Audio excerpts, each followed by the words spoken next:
You ever go on a date and you're nervous, right? Like you have that human emotion. Palms are sweaty. Maybe you feel a little nauseous. You're thinking about the awkward silences, what to say, what not to say. What do I even ask? What if all of a sudden we run out of things to say? What if I actually like them? What if I don't like them? What if it's terrible? What if I see somebody I know? Okay, your mind literally is racing at like a million miles per hour and you're just overthinking it all. Welcome to Carla Turned On, where dating gets real, sex gets talked about, and the BS gets left on red. Let's get turned on. When you are going on a date and you feel nervous, it's because you care. Okay, I might have just stolen that line from my husband. When we were dating in the very early stages, he was talking about how he runs ultramarathons, and he was telling me that he felt nervous for his really big race. And I, at the time, was like, that is really hot and attractive. That here is a dude that can actually admit to me, maybe on date like number 4, that he was really nervous about this race he had coming up. He wasn't trying to like play it cool and act like he doesn't have feelings, but instead he was in touch with his feelings. So that was hot and very attractive to me. But he did tell me it's because he cares. And when you get nervous, it's because you care about something. And I think a lot about that when it comes to dating. I am a dating and relationship coach, and I used to feel so nervous before every single date. Once I met the person and I was on the date, I was vibing, it was great, but there was always these anxiety thoughts leading up to it. And that's because I cared. I was intentionally dating. There's so much unknown. You're literally going to meet a stranger for the first time. And yes, I am somebody who can literally walk into a room and just talk to anybody and make friends with a brick wall. But I, on the other hand, when it came to dating, felt very nervous. So yes, if you're somebody who has social anxiety and it's hard for you to go into a room and make friends with a brick wall, that is okay. But if you're also somebody who's like, I'm really outgoing and I don't usually have this issue, why am I nervous?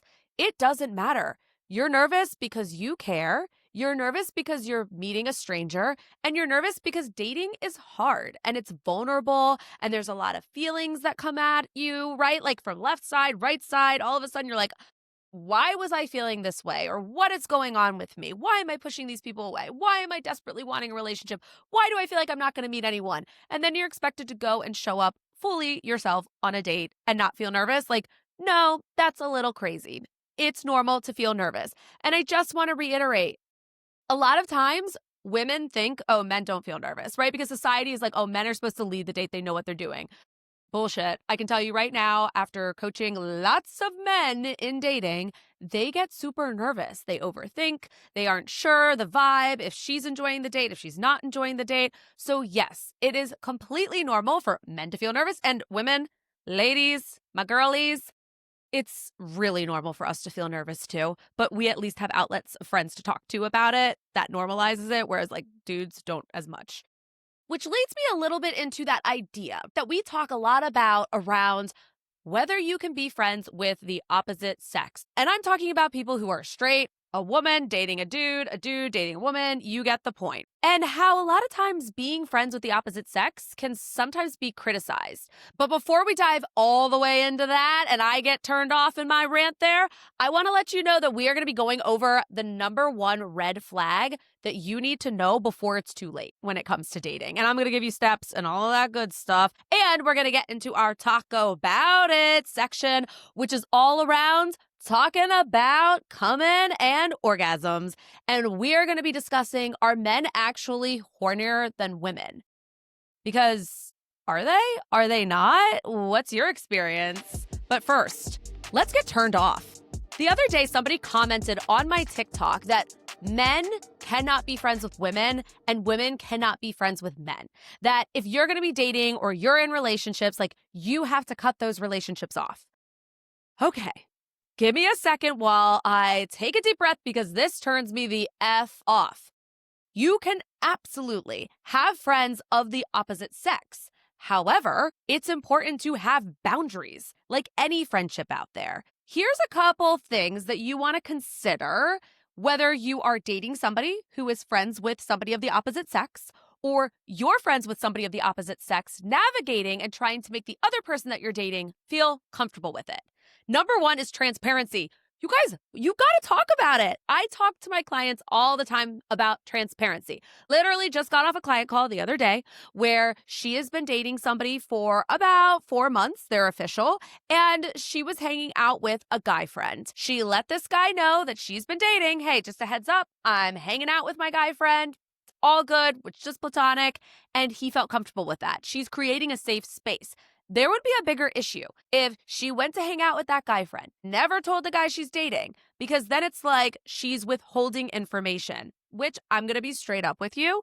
Withholding information is lying. It is. You're not disclosing something to the other person. You are lying. You are being secretive. And we do not like secrets when it comes to any aspect of dating, whether it's the beginning, whether you're just dating, whether you're exclusive, whether you're just hooking up or you're in a relationship. It doesn't matter. We do not keep secrets when it comes to dating. That is not healthy, okay? And if you're sitting there like, oh my gosh, Carla, I feel so bad. I've been keeping this secret, or I'm not disclosing like you're talking about, that is okay. Take a deep breath. You're human, but there's something deeper going on that's allowing you to feel that this information should not be shared with someone else. And what is going on inside if that is what's coming up for you? Transparency is number one. That is super important. Number two is talking about how you guys feel about being friends with the opposite sex and getting it out there. Did you hook up with this person that you're going to go hang out with or that you're friends with? Have you guys ever had romantic feelings? Has anything ever gone there? I'm talking about if you guys actually have a relationship with somebody of the opposite sex and you're dating somebody else, you want to make sure everybody feels comfortable. So having this conversation. And if you notice that, okay, here's this woman that I'm dating and I'm a guy and all of a sudden she's going to hang out with her guy friend, this makes me feel a little uncomfortable. Speak up. This is nothing to become accusatory of and be like, oh my gosh, are you cheating? Or did you hook up with them? I bet you did. Or I bet that, okay, I'm going to just deviate just for a moment here. I once dated somebody. Yes, he was abusive. Hey, real quick, don't forget to like and subscribe. And if you want dating support, don't forget to look in the notes below where you can learn all about my guides and how to work with me. And if you want to follow me on my socials, you can find me anywhere at I am Carla Romo. Let's get turned on. But I dated somebody who literally told me that the only reason that this one guy friend of mine was friends with me is because he just wanted to fuck me. And that was not the truth at all. We've always been platonic friends. We have boundaries. We've even talked about boundaries in our relationships with other people. We've talked about boundaries. So if anybody ever says something like that to you, that is a massive red flag. Okay. But I go back into this. It is so important here that you have the transparency, that you talk about it, you speak up if you feel uncomfortable.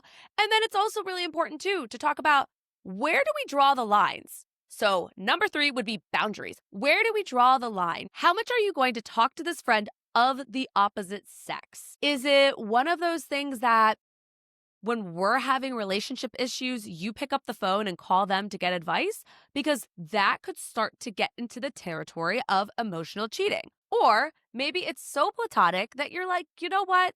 This person gives really sound advice. They really respect you.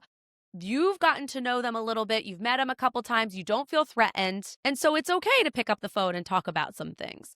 However, there has to be, and this is a non-negotiable, there has to be boundaries in place. But any healthy relationship, even one of my girlfriends, we've got boundaries with each other.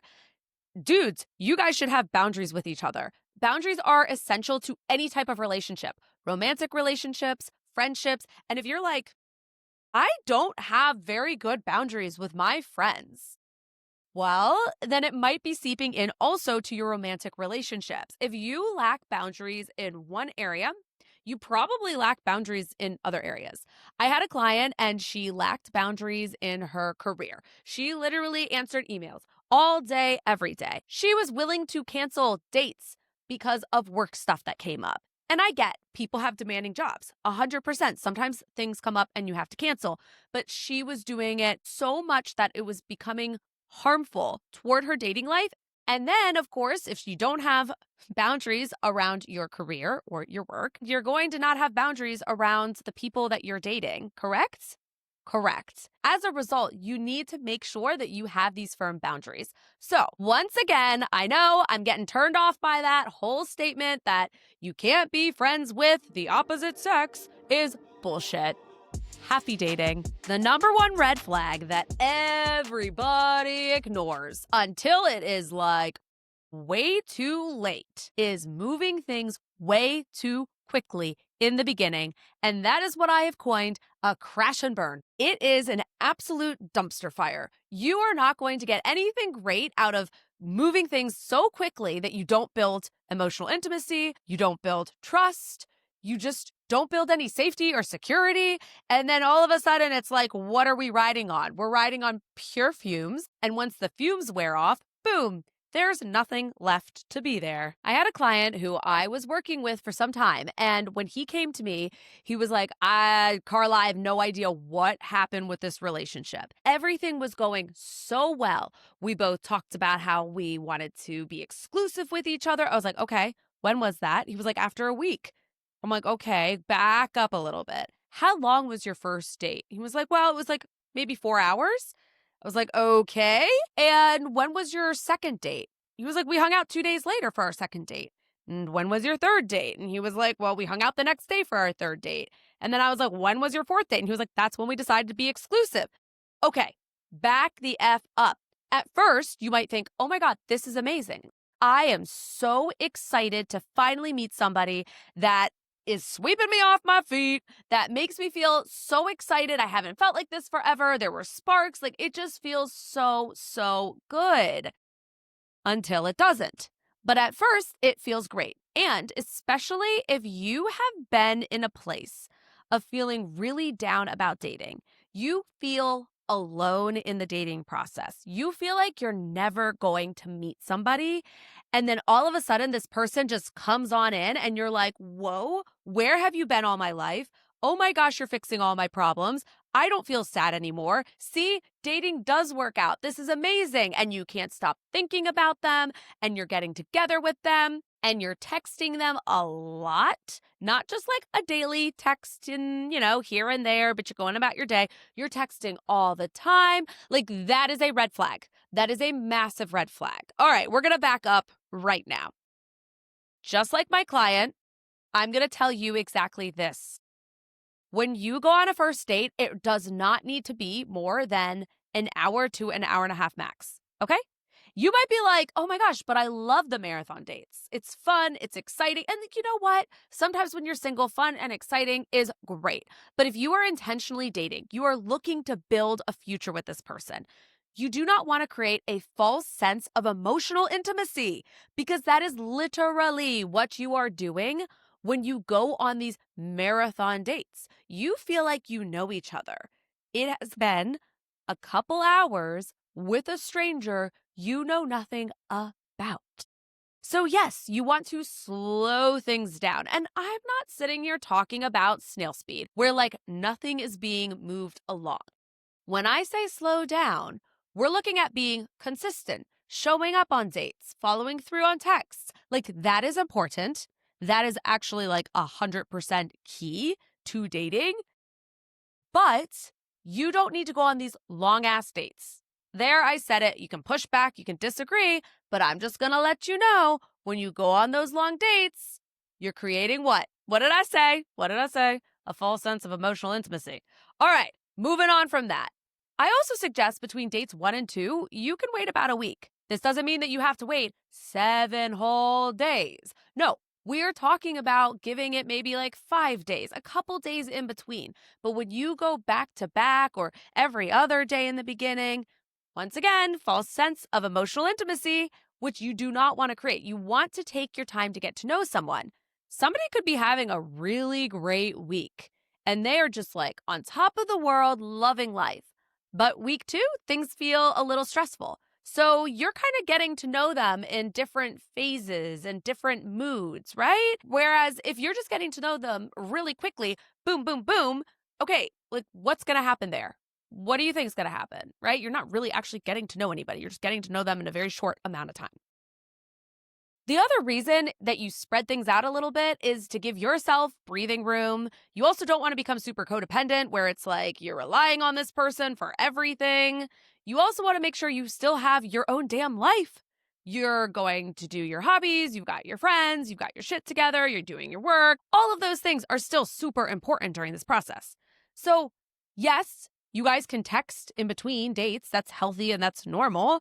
I'm not saying, though, that you should sit there all day and text nonstop, because that's also one of those things that if you're doing that, you kind of want to slow down a little bit and pause. But at the end of the day, you want to take your time, because when you move things so quickly, you're literally not riding off of any type of stability. You haven't built trust. You haven't built accountability. And you could be like, well, I don't believe in that because they're showing up to dates and they're replying back and they're right, like all of the things. But to truly build trust in a relationship, that shit needs to be earned. And I'm going to get a little deep with you guys for just a moment here, okay? Because when you are looking to actually build stability, right? You're looking to rely on somebody. Picking a life partner, if that is what you want, I don't care whether it's marriage, long term relationship, like it doesn't matter. Picking a life partner is going to be one of the biggest decisions that you are ever going to make in your life. So when you need to build trust, right? You can't just tell somebody, this is what happened to me in my past. This is what happened to me in my last relationship. This is what's happening to me now, blah, blah, blah. Now we trust each other. No, it takes time for people to be held accountable. You have to make sure, okay, they're still showing up to dates. They're still showing up kind toward me. They're still consistent with their texting 2 months down the line. If you just are looking at the short term and you're like, this is great, let's go, you are smushing everything into this little tiny box that is about to burst. And all it takes is to shove a little thing in there, a little more, and boom, it combusts, and you do not have anything anymore. So, like my client, he was super confused. Why did this go so quickly? Why did it fizzle out so quickly?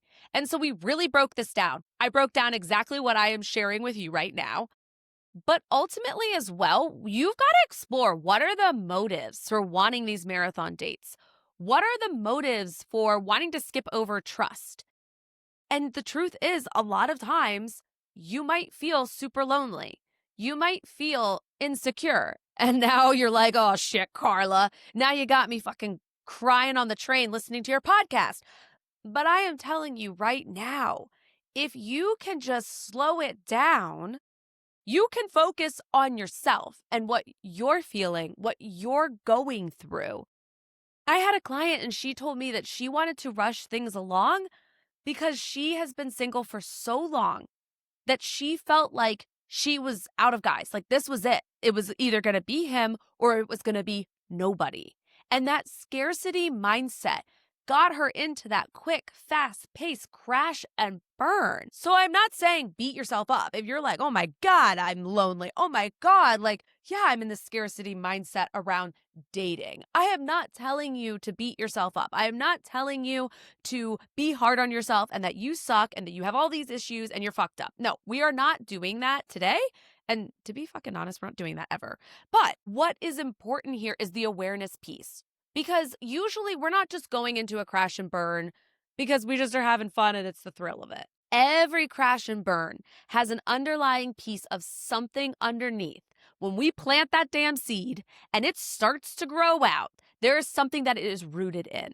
And when you can get into that little piece of, okay, what was going on with me? Putting the focus back on yourself, not beating yourself up, not being hard on yourself. So yes, daters, definitely give yourself some grace here if you've ever been there, but really slowing it down and recognizing what's going on with me. What am I feeling about dating? Am I insecure about dating? Do I feel like I'm never going to meet somebody? Do I have anxiety that I'm just acting off of versus slowing it down?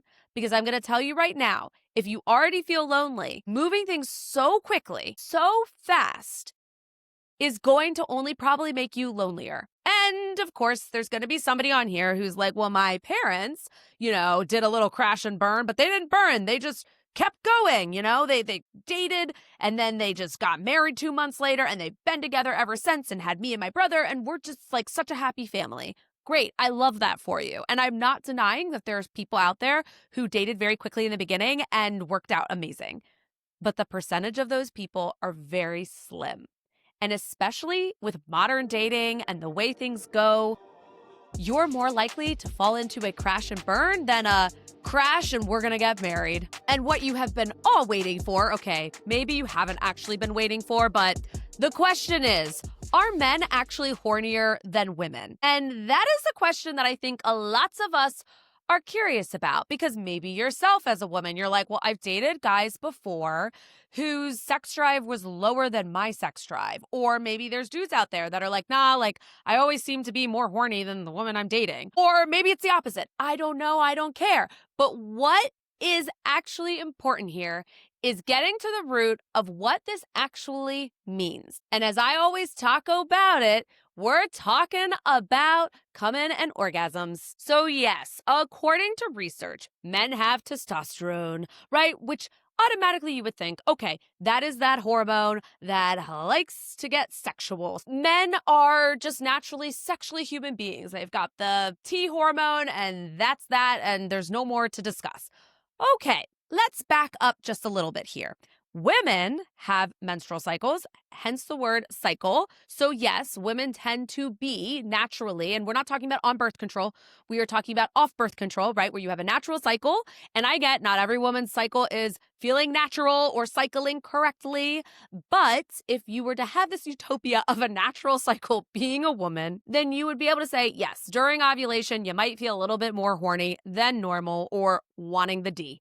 With that being said, then you could equally be like, well, yeah, so women's menstrual cycle, which means that their sex drives fluctuate and men tend to have more of a steady hormonal stream of testosterone. So then therefore men are hornier. But I also like to think that there are social and cultural impacts here. So as a woman, were you ever talking to your girlfriends in middle school or were people ever making jokes in middle school about you masturbating? Probably not. Whereas men, or boys, I should actually say, in middle school, that was very common, correct? Like making jokes about it or saying things about it, or early teens in high school. Women weren't going to talk about that. Like society doesn't talk about masturbation from a young age. It is something that is very natural to do. They talk about it in sexual education courses, right? It's educational in the sense that it is a normal part of anatomy and as being a human being. However, when we look at women as being sexual, we sexualize women. We like to look at them as figures, objects, as supposed to be pleasing the man versus being pleased herself. And I'd like to think that things are shifting nowadays and they're changing a little bit more and the conversations are opening up. So kudos to that. But I also think as well that men on the flip side get so much pressure around needing to perform. And I've had male clients discuss this before in their sessions, that they feel this pressure or that their partner or the person that they're dating has a higher sex drive than them. And they feel this pressure of not being man enough because they don't want to have sex right now. I mean, it's everywhere, right? There's jokes about it. There's memes about it. There's shit on TikTok and social media about how men's sex drives and men's sexual beings are important, blah, blah. Like, there's so much noise in this space. Whereas then women feel shame to talk about it. Women feel shame to even talk about what their desires are and what their needs are. Whereas a lot of women behind closed doors are talking to their girlfriends about it. So it's interesting because women will talk to other women about it. But when it comes to actually having sex or being physically intimate with the person that you're dating or the person that you want to sleep with or that you want to have sex with or whatever, that all of a sudden there can feel this cloud of shame because maybe you actually expressing as a woman your sexual desire will be shut down. And it's already so vulnerable to bring up sex. So women might actually have high sex drives, but don't express it out of fear of being shut down from being vulnerable, the shame around society. Whereas then men on the other end do have sex drives, but they're not horny rabbits wanting to fuck 24/7. they also have stress and things going on in their lives and busy with work or whatever that's coming up for them because we're all human beings just trying to survive in this world that is chaotic. However, it can feel confusing.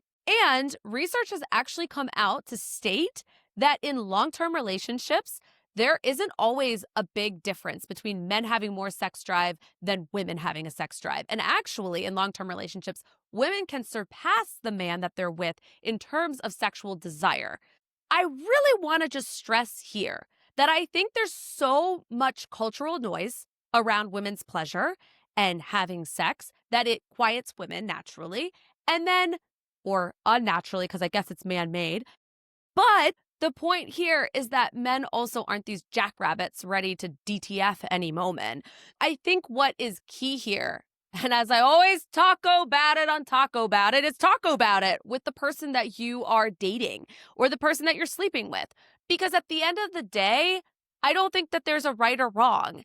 And yes, I think it's easy to be like, okay, the dude is supposed to be the one who wants sex all the time. So I'm just going to be, whatever. I'll just have sex with them because that's what they want. No, instead of both people just assuming, actually talk about your own individual needs. Because at the end of the day, that's the shit that matters. And that's the shit that makes sex good. Loved this episode? Rate it 5 stars, hit that subscribe button, baby, and leave a review. Do you want to work with me?